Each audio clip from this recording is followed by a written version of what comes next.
आपण पाहणार आहोत एक आगळा वेगळा परफॉर्मन्स, एक वेगळं सादरीकरण ज्याचं नाव आहे जादूच्या पेटीमधील मुलगी आणि मेणबत्तीच्या करामती. जोरदार टाळ्यांनी स्वागत करूया. येत आहेत पाग व्यायाम शाळेचे सदस्य रत्नागिरीहून.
परीक्षकांना काय वाटतं उर्मिलाजी?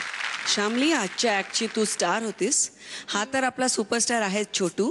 खरं सांगायचं तर ह्या ऍक्टची सगळ्यात हाय पॉइंट ती एंट्री होती तुम्हा तिघांची. थँक्यू. म्हणजे आम्ही सारखा विचार करत होतो की हे काय आहे, पण मग त्यांनी तो बॉक्स उचलला सुद्धा, तो असा पण केला.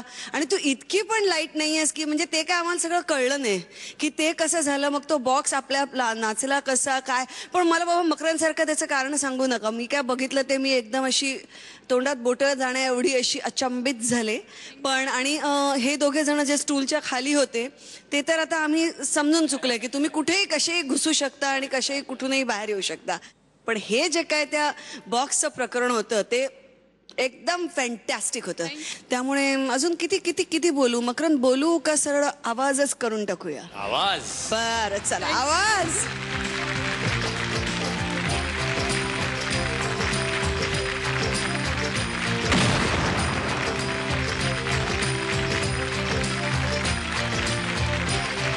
मला काय वाटतं माहितीये उर्मिला की यांचा परफॉर्मन्स बघितला की आपण वाचतो ना होर्डिंग्स सायलेंट व्हॅली.